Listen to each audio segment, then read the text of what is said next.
Okay, welcome to today's class. Going to have to do this quite quickly, simply because I've got a pie in the oven. I'm hungry. And I better put my microphone on, otherwise you won't be able to hear me. Okay, so I'm taking all of the words today from a book called Advanced Idioms and Phrasal Verbs, which you can find online. But as I always tell you, if you do want a phrasal verbs book, please continue to keep buying my visual phrasal verbs book. It's going well at the moment. I've certainly sold more than 100 copies of the physical version, and I've also sold more than 100 of the PDF as well. So please, if you're looking for a phrasal verb exercise book, consider buying this book. You can buy it from my website, which is skype-lessons.com. But these are all from a white book. You can find the white book just by looking up Advanced Phrasal Verbs and Idioms.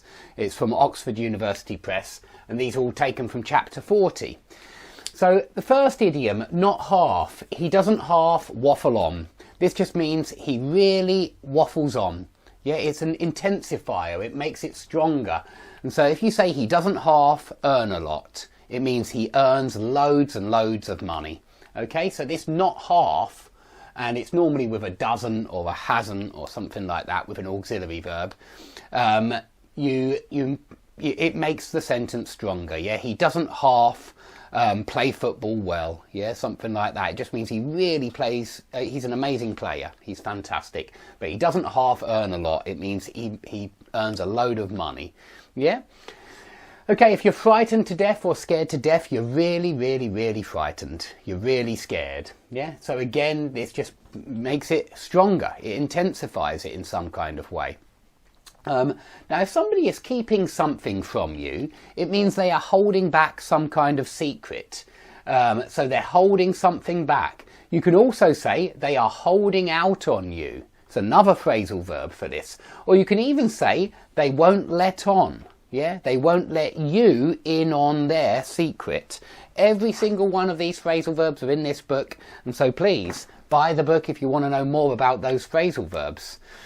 Now, if you spare somebody's feelings, that means that you don't want to upset them. You don't want to hurt their feelings, and so you spare their feelings. Maybe you know a secret that will really hurt them, and so you decide to keep this secret from them because you want to spare their feelings. And sorry, it should be with an S there. You want to spare their feelings. You want to make sure they don't find out this painful secret. And so you don't let on. You hold out on them in order to spare their feelings. Okay, but this spare somebody the trouble, spare somebody the difficulty, it's very common. And if you try to spare somebody the trouble of doing something, and it would be of and then gerund.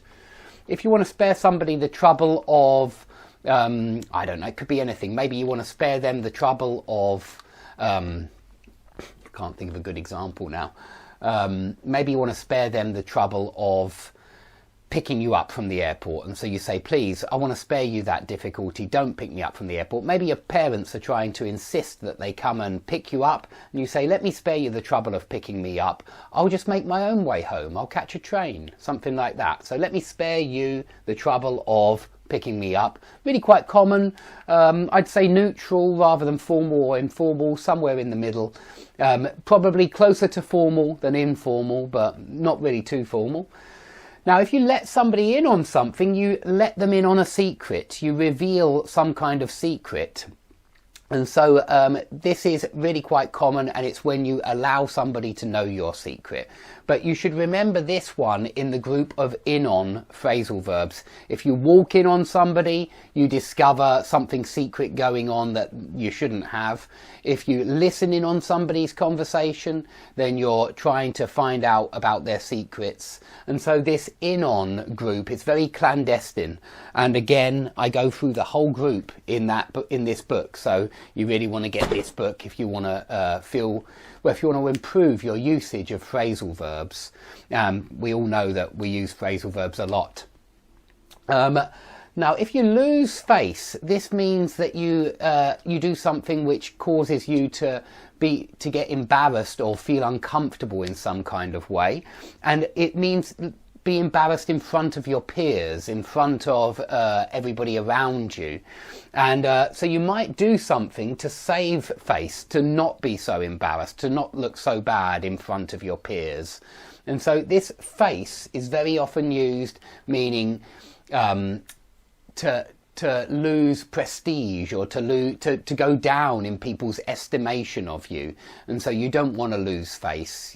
Nobody likes to lose face. Nobody likes to do something embarrassing in front of their friends that makes them look bad in some kind of way.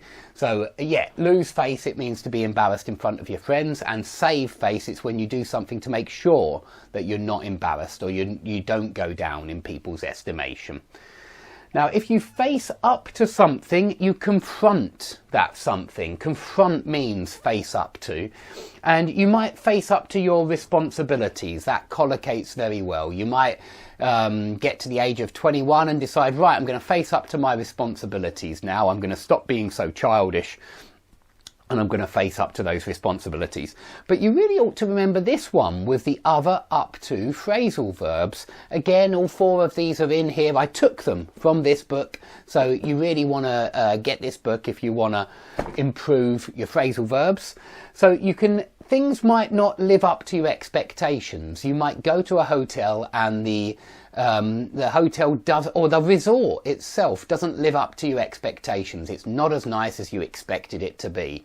Now, tomorrow I'm going on holiday, but yeah, I'm sure that the place will live up to my expectations because I've been there before, and you know, I know what to expect, so I'm sure it will live up to my expectations. You might say that the hotel doesn't come up to the required standard, and this means that it doesn't meet that required standard. It's not good enough. It's not. The services are not as good as you expected them to be. So very similar to live up to, but slightly different. It collocates with different words. So live up to, something might not live up to your expectations, but it might not live up to your expectations because it doesn't come up to the required standard.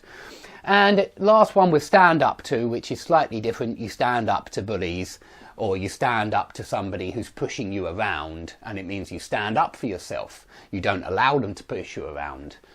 Now, if something comes to light, it's revealed. But if you want to give it an object, if you want to say the results of this experiment have shed some light on, I don't know, the speed of light. Yeah, something like that. Or the results of this experiment have shed some light on what the sun consists of, something like that. And you could say the results of this experiment have cast some light.